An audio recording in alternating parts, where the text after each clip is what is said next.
Hello, my name is Lee Presser. This is my show. I speak frequently to very interesting people. Some of these conversations are so exciting, so intellectually stimulating, I thought others might like to listen in.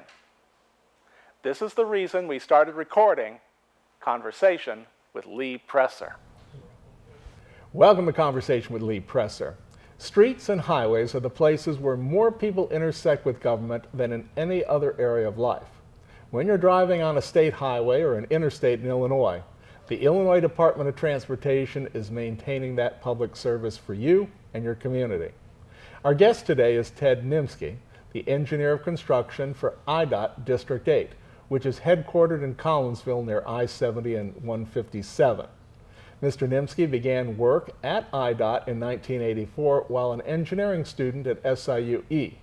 For 31 years, he's held a variety of positions with IDOT, construction site resident engineer, construction area field engineer, bridge and roadway designer, and a bridge inspector and maintenance engineer. Today we're going to discuss the work of the Illinois Department of Transportation and projects which may have an effect on your neighborhood. Ted Nemsky, welcome to the conversation. Glad to be here. Thank you. So let's just dive right in.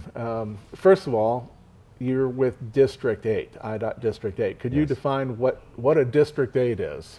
No, there's 9 districts in the state. And so the state's divided into 9 Yes. different areas. District 8 is 11 counties, and it's around the metro St. Louis area, so they branch out from there. They go far north as Greene, Calhoun, Jersey, and as far south as Randolph County near Chester, and then you go out as far east as Marion County around Salem. So that's pretty much the geographic area that we cover. Uh-huh.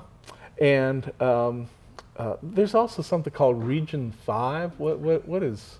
Region 5 is, District 8 is part of Region 5. Districts 8 and 9 are part of Region 5. District 9 is the Carbondale District, which covers the southern part of Illinois. So your boss is Region 5? Yes. And you're part of the District 8 of Region 5? Correct. Okay. Yes. Now, we have a large number of projects which IDOT does, all the way from new construction, all the way down to filling potholes, right? Yes, yes. Okay. So what's your job in all this? My job as a construction engineer is to basically make sure all the jobs that we have, once they come to contract, they go through contract letting and they get out on the street, that we staff them to make sure we have engineers to oversee them, to properly document all the necessary things for the Federal Highway Administration. The Federal Highway requires us to document all of our pay quantities and everything, so in order to get reimbursement from them. So we have to staff those jobs, and I oversee a staff of about 70 people, 70 engineers and technicians that we assign to these projects. We also, in my job, when there's change orders or there's, something's not the way you expect it to be out there and there's something that needs to be changed, those changes, if depending on the size, may come up to or elevate to my level, and we may have to make a decision, engineering or contractual decision, to decide what to do and how to proceed and go forth. So. Mm-hmm. These things cost a lot of money, don't they? I mean, just the littlest of things. Oh yeah, it's hard to have a project that isn't at least $100,000. I mean, any project you have, it seems like we have a few that are less than that, but just to paint a bridge, will cost you, $50,000 or so. Yeah. Yes. So it is running IDOT is a pretty expensive proposition, isn't it? To say the least, yeah. Do you know what District 8, how much you're spending a year now? Well, it depends year to year, of course, but I'm familiar with construction and not the operation side of thing and that, but as far as construction jobs, it'll vary. Some years we're in the $80 million for contracts, but we have been as high with the river bridge going, and the I-270 canal bridge, we were up as high as $600 million in a year. So, and that's you. Same, you're in charge of yes. all that money. Yes. Okay. And that's with the same number of staff we have, but we do supplement it with consultants, and we do oversee those consultants, and they help us to staff our jobs.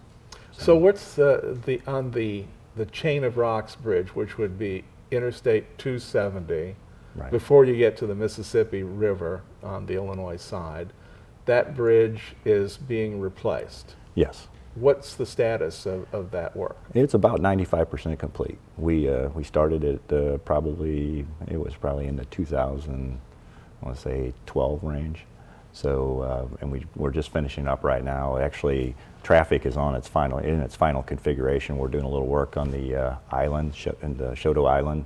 We have some dirt that we're taking out of there that since we moved the bridge alignment to the north, we're taking out the old dirt, and once that's done and it's seeded, we're pretty well done and out of there. So, and it was a pretty good project. It was a $104 million project, and we had we really didn't affect traffic much because we built the alignment to the north while traffic used the old bridges, and then we came back and when we tied traffic in, that's the only time we really affected traffic much. So. Really at the end of the project is when they got affected, but most of that work was done at night. So for the motorists, they drove past it one day, and the next day they're on the new bridge. So it was a good deal. So. And why was this? And this may seem like a dumb question, but why was that new section added? You mean as far as the bridge itself? Yes. Well, Yeah. the existing bridges were in pretty bad shape. They had a lot of steel. They were steel truss bridges, and they had a lot of section loss on the various members in the steel truss bridge. Plus, the concrete decks, the existing decks, were in very poor shape. Could you rehab it? You could have, but then you would still have a very narrow bridge, 2-lane, very narrow bridge going across. And to rehab it, you would have had to take 270 traffic down to 1 lane for an extended period of time. I mean, you're talking probably a year or better in each direction, which if you've driven 270, with all Even the in the rush hour middle- traffic, it's tough. Even in the yeah. middle of the day, Yes. traffic can be bad. I mean, I'm talking like 11, 12, noon time. It's Oh, yeah. it can Yeah. be terrible when you're just doing. When you were working on that project, and when sometimes you did have restrictions on speed or on lanes, traffic did back up way almost to 203 at times. Actually, back to 255. There's very few times, but there was a few times where it went back to 255. Right. But very few, and we didn't impact traffic much there. But you're right, on 270, if you just have a lane closure for a maintenance operation, you'll back traffic up at easily 2 miles or better. So the bridges that you just replaced, approximately when were they built? I want to say 1950s, early 50s. In the 50s. Yeah. So they lasted approximately 65 Yeah, yeast, somewhere in that something range. like that. And the bridge that you're putting in now, how long would you figure that's going to last? Well, normally you would figure, on at least 50 years, but normally you look at a bridge and it's the first thing to go, to deteriorate is the concrete deck. Of course, that depends on how much de-icing chemicals you put on it and how much traffic it sees and everything like that. So typically a deck will last you about 30 years, and then you come in and do some kind of remedial work like an overlay. You'll put a concrete overlay and get rid of the bad concrete that's on top and do a remedial, which is a pretty minor, but you're still looking at a few months to do something like that. And then you would expect to get another 15 to 20 years. Then the next step would be, after that, would be you take the deck off and replace it and put a new deck on it. So basically, then you're looking at another 30 to 40 years. Well, you would stage it. Yeah. So you'd keep 2 lanes of traffic open. It's fortunate that we do have room, even though it's 2 lanes each way right now with very wide shoulders. Yes. It does have the potential to be 3 lanes each way. Okay. So when 270 does, hopefully someday gets widened out to 3 lanes up to it on this side, and then across onto the Missouri side, this one's ready to go. So people really need to understand that once a road is built, that's not it. I mean, it needs to be maintained. A bridge needs to be replaced every 50, 65 years. And so these are not what people think of as permanent structures. Correct. I think most people look at the Eads Bridge and they think, well, it lasts that long. How come the bridges we have today don't last that long? That's a pretty common one that people tell me, and it's like, but of course you don't see the the trucks, the heavier trucks that we have driving across the bridges today with as much de-icing chemicals, salt, and that we dump on the bridges, to keep traffic flowing and keep freight moving. That takes its toll on our bridge decks today. Plus, Eads is going right now through or just finishing up an extensive rework, isn't it? Yes, it is. Yes, and I think they have one more year. Yeah, I got an opportunity to actually go up there and and observe. It was quite interesting to see all the steel that they were pulling out. And, Yes, doing that and but painting. yet they did an excellent job. I mean, they overbuilt. That's why that bridge lasted so long, right? Well, there's some some thoughts to that too. That it was built for have much heavier loads as far as could have been the railroad and stuff like that. When you have railroad loads, that's considerably heavier loads. So, and at the time too, being one of the first bridges of that type, of course they're going to over design it. But if you did that on every bridge you looked at today and over designed it that much, you couldn't build as many bridges as we do either. So so engineering is one of those things where you try to build something the most economical way you can to last, given length of time. So Okay. So now let's start up in Alton, and then we'll work our way south, because that's where charter is seen. So in Alton, Godfrey area, there is this interchange that you're going to be building, or an extension that's going to go on Route 67, right? yes. Just talk a little bit about that project there and why it's being built there. Well, to start off, I'm the construction engineer, so looking at it, I'm not a programming engineer, Right. a planning engineer. Right. So, and it's still in the definitely the planning, programming stages of that. I know they are working on some plans.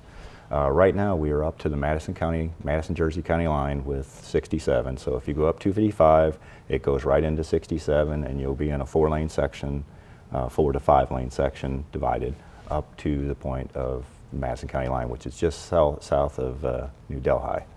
Then what happens? There's a planning, and there's some plans worked on right now that would be they call it the New Delhi bypass, which will go around New Delhi to I guess it'd be the north side, and then it's going to extend on into Jerseyville, and it's definitely depending on funding at this point. So, but when you get to Jerseyville, there is a Jerseyville bypass, and I know there's been some plans being worked on for that, but it's still very much in the planning and early design stages. So.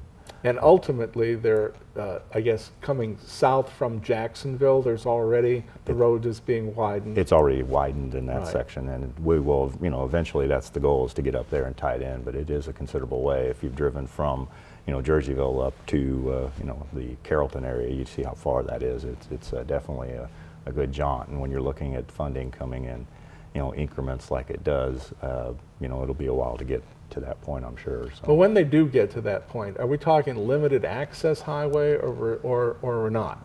It's very limited. It's not restricted like an interstate. It's definitely not interstate standards. Like 255, if you go on Illinois 255, which is actually not an interstate route, it's an Illinois route, but it's built to the interstate standards, so Right. you have controlled access. You can't tell the difference, really. Right, correct. Now, when you get onto 67, it definitely does have side roads intersecting with it and that. So you're not having driveways coming out on it every 150, 200 feet or something like that. But you do have definitely side roads and that come in, and frontage roads that come into it. So That's kind of like US 40 over in St. Louis or St. Charles County, when it when you go 64 north heading towards St. Charles. Because that used to be really terrible. It was like street lights, and traffic would really get tied up there. This new road that you're talking about, will that have like street lights on it, or? you mean like signals? Or, Signals, yes. I'm sure. Well, I'm guessing it probably will at some points. But when you look at it where it's going, there's bypassing Jerseyville and Delhi. I'm not 100% sure of that. I really haven't seen the plans. Like you said, plus, this it's is still still very in the preliminary, works. yes. In the works. So. Now, coming south from there, what other projects have you got either on the books or soon to have on the books? Well, we have a project to widen Route 3 out just off of Illinois 109, going down towards, it'd be towards Grafton. So there's a project there, and it's going to basically widen it out and put shoulders on it. And we're working on it right now. It just started. They removed some trees and did some grubbing, got the dirt ready, and I think we're waiting on some utilities to relocate, and then they'll be started on it. Hopefully, within the next month or two, we'll get started on that in more than we have. So. Pause there for just 1 second. You just said something interesting. You're waiting on utilities. Again, this is something that people probably don't understand about the construction process. Just explain about utilities. What is it? Well, They exist. If there's a road, they already exist. And if you're going to be widen or do something to that road, what happens then? Well, a lot, almost every road we have has utilities on it. And most of the time, since they're linear, just like a road, they like to locate in our existing right-of-way. So they're just outside, and we give them permits to locate there, and they'll either bury or put their poles up and go through it. When we come through and we want to widen a job, they're definitely in our way, and most of the time they're on our right-of-way. Occasionally they're on their own, but if they're on our right-of-way in our permit, it tells them they have to move at their cost most of the time. So they'll, we give them plans and tell them, hey, you look to see if you're in our way, and if you are, you got to move. So then they get their funding together to go out and move their utilities. Do they have to buy? They have to buy their own. Then they buy the land or just the right-of-way? Well, they can buy an easement, or something like that. Or a lot of times, if they can locate back on our right-of-way. If we bought existing more right-of-way for our widening or project or something like that, if they can fit in there and they, request a permit, we can grant a permit. But sometimes they can't. Sometimes they have to go and acquire their own easements and go outside of that. So a lot of times, they're not quite ready to go out on every project that we plan and move their utilities. So the problem comes in is usually at the start of construction, we're out doing some tree removal on that. That's when they get their funding together to move their utilities. So some of the first work on a job is moving utilities, and a lot of times we'll try to do a project, we'll try to work alongside them, but what we've kind of learned over the years, at least from what I've seen, is it's almost better to get it cleared, let them move their utilities, and then start, and that way you don't affect traffic near as much. But what people tell me all the time, they say, well, you've been working on this job for 5 years. Not necessarily. I mean, it's not necessarily IDOT been working on the project. A lot of times the utilities take a year or so to, they'll go out there and start working, moving their utility the year before we actually start work. That was Illinois 159 when Yes. you widened from 2-3 lanes out to 5 lanes. Yes, and then we got the project It took on right forever now. for these utility guys to get their act together. Exactly. It is, there's a lot of utilities, and there's places there, I could tell you on the job we're working on in particular right now, I've personally witnessed it. You go out and dig a hole, and you couldn't put a signal pole in there because there's so many buried utilities, and then finding out some of them are abandoned, some are not, some are actual live lines and that, but you got to sort it out and figure out which ones you can and can't get rid of, and that's always a challenge. And when you got that many utilities buried in there, and some of them being water, sewer, which you can't affect a main, so you got to be very careful. That job in particular, we went out ahead of time. When we started our contract, we had our contractor go out there, and we did a lot of cuts in the pavement, dug down, found the utilities, located all of them by GPS, and then positioning basically, and so we knew where they were, and then went back, and while the utilities were moving, some of the other utilities went back and looked at our design so that we could avoid any conflicts. So we would redesign stuff to avoid some of those utilities if we could. And then so we're ready once the utilities were moved for the most part out of our way and we started, we didn't have those problems, and that job has flowed very, very well. Do you find that your underground maps are accurate or they're just close? We don't see too many underground maps as far as utilities.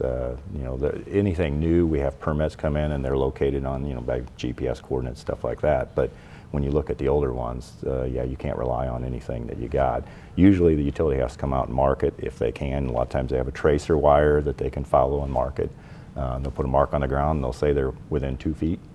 Of being accurate. Well, a lot of times you don't have 2 feet to play with if you're widening a road, but so it's being very meticulous and making sure you don't damage it. But so in this modern world, they're actually marking by GPS. So as long as the satellites are working, you pretty well know where, from here on out, you'll know where these utilities are. I wouldn't say all of them are, but I know some are marking it with GPS, and that definitely makes sense because it's fairly easy for them to do. But when you look at how many utilities we have in the ground from the ages, past decades and, back, 100 years. You look at it, it's like, it's hard to find those a lot of times, and you find them when you start digging. So that's one of the problems, you always get those surprises. I always say it's like building, remodeling an old house. If you've done it, you as soon as you tear into something, you find something that somebody's done years before, and it takes you, takes you back, and you have to go about designing what you're going to do. Right. So let's move on to what other so starting, let's see, we started in Alton, then you said Route 3, keep going to the south to get down to Lake Belleville. Well, the 270 Canal Bridge, for one, that one, like I say, is 95% complete. We're finishing up some dirt work, seeding, and basically we'll be out of there. As far as people know right now, they're driving through, they see a little bit of construction on this, I guess it'd be eastbound direction, but we'll be out of there probably, late this summer. But there is a plan or a thought down the road to replace also the 270 Mississippi River Bridge, right? Yeah, of course it's planned, it's Right. way out in the Right, way I'm out just saying, there, but and they right now they're looking at there that, is a 'cause that study. one's, Yes. that one's run its course too. It's about at the end of its useful life. It's definitely there. If you look at it, it's in much better shape than the canal bridges were. So hopefully it has enough life left in it to make it till the time we can replace it. So Okay, keep coming south. let's see. We do have some work on I guess the 255 area. I guess it's going to start up here shortly. Is between 143 and 140. We're going to be doing some microsurfacing on it, which is basically preventative maintenance type deal. Explain to people what you mean by microsurfacing and why you do that. It's basically a project, a preventative maintenance thing where you basically it's a sand, almost like a sand slurry of asphalt that they put down. I may not be describing it totally right, but that's what it appears, and it's only maybe a 1/4 inch thick, but it basically is there to try to seal cracks and extend the life of the pavement. So What do you call that machine that grinds off the surface and it's kind of bumpy until you put asphalt on that? Yeah, it's a rotomill, they call it. So yeah, it does. It eats off the surface But of asphalt and concrete. So That's more than this. yes, micro. we're not doing that. And this one, you're basically a microsurface. You're just putting this. It's a equivalent. I wouldn't say it's equivalent, but it's similar to like a driveway sealer. If you put down and squeegee your driveway sealer, it's kind of like. It's to do the same thing. It's to seal up the pavement and rejuvenate the asphalt to keep it. And that's also to alive. keep water out of there so it doesn't start cracking up your pavement, right? Correct. Yeah. Okay. And it keeps the sun and everything else. The elements also cause your asphalt to oxidize, and eventually it starts falling apart, cracking at the surface, and then you get your water and your freeze thaw, and then you end up with potholes, or you end up with some pop outs along the lane lines and stuff like that. So it's supposed to help that. So. When you fill a pothole, how long do you expect that if that's all you're doing, you're just throwing something in there, how long do you really figure that's going to last? It depends on how you repair it. If you look at it with our operations crews, our maintenance crews that go out and they throw what they call cold mix in there, which is a type of asphalt, it will last, it could last a month, it could last a week. And a lot of it depends on the rain. If you have rain or freeze thaw, stuff like that, a lot of times when you get rain after freeze thaw, all that cold mix will pop out. Now if you go in there and you replace it with hot mix and roll it in, you're looking at a longer term fix. But, How long?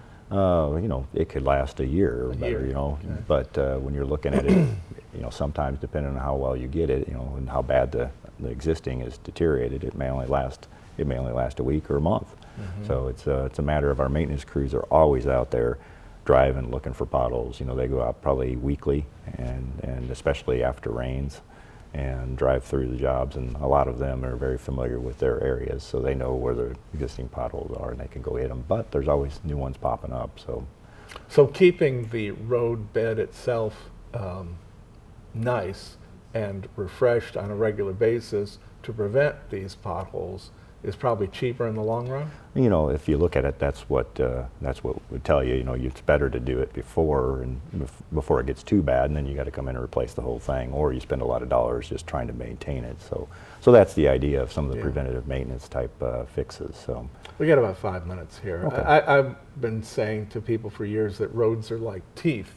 If you maintain them, then they stay good, but if you don't, then it's going to cost you more in the long run and a lot more pain. It's a good analogy. Yeah. Yeah. Move on down. Yeah, Look at a keep couple going. of projects. Right. We have. I'll just quickly go through a few of them. We have out near Troy on I-70. We have a project repairing the interstate out there. Basically milling up the surface and putting new surface down and doing some minor work on some of the bridges out there. And it goes out to east of Marine, and so it's a fairly good project. Could go all this summer and into the fall. But if you're driving I-70, you'll see that, and you'll see some smart work zone signs up, which will tell you about the delays that you'll encounter. So, and then as you move south, of course, the 159 project going on in downtown Collinsville, or I guess it'd be to the north side of Collinsville. We're working on it. We're hoping to have it open at least through this fall of this year. So that one's coming along very well. We have. If you go on down, we have some work on I-64 out in Washington County. We have, which is a very similar rotomill and type project. We have work on relocated Route 3 down in the East St. Louis area, which is going to take, it's a new alignment and new bridges to take traffic from the interchange at St. Clair Avenue off of the Stan Musial Veterans Memorial Bridge, Right. and it's going to take that traffic and it'll run it down to River Park Drive, which is by the Casino Queen on the East south. Bridge, South. and we're hoping to have that open this fall as well. Mm-hmm. So that's a big project going on there. Well, I'm going to have you pause here. We're just got a couple of minutes left, and I just want you to discuss Route 3 between, say, 270 and 70. Has all that work, that hasn't all been completed yet, has it? As far as the repairs that we No, went no, I'm into? talking about in terms of all the realignments that want to be done and be able to run heavy-duty trucks on it. I mean, the big plan from a number of years ago. Correct. That was in the funding back in the days of the River Bridge, when it was a multi-billion-dollar project, Right. like a 1.7 billion. That was in that phase of it. But that's not done yet. No, it is not. Some of projects have been done, like the one in Brooklyn, or Venice. I'm sorry, in Venice. That Venice one has been done. If you drive down there, you'll see that Route 3 there has been upgraded. But that's required long range if we're to turn the St. Louis area into that kind of transportation hub that some in this area are wanting to do, to bring barge traffic up from New Orleans and then be able to distribute from the St. Louis area. Yeah, that's true. And of course, the River Bridge and the interchange at Route 3 were key to that. The St. Clair Avenue interchange off of that, because it provides so much, places, so many different access points to different interstates from there. So if you get on this, the I-70, you can go back to 64, and up to 55, or across into St. Louis. Either way you want to go. Route 3 is another wing of that to get you up to 270. Yes, it is. That definitely was in the original thoughts, and there's still, if you go south of there, that's where this project is coming in, taking it down towards Sauget. Eventually, that's where it will end up. So, yeah, I guess if you looked at it, it was from Sauget all the way up until to the Venice area was one time that was the part that was going to be improved. So. Yeah, as an engineer, you were probably pretty disappointed that the money ran out. Yeah, it's always good to have big projects, especially if you're an engineer, because you get to build them, and it is fun, and we enjoy it, and all the guys that work for me enjoy having projects. It's no fun when you don't have especially the good projects. Doing a normal resurfacing job or a patching job or microsurfacing aren't the fun projects. Right. So, well, thank you very much for coming and spending some time with us today. I certainly do appreciate having you here. thank you. And to my audience, I've been speaking with Ted Nemsky with the Illinois Department of Transportation. We've been talking today about his work with District 8, which is the St. Louis metro area. This is going to be uploaded to YouTube, so if you missed part of this and want to see the rest, just go to YouTube, look up Conversation with Lee Presser, Ted Nemsky, and you'll find it. Thank you very much, and we'll see you next time.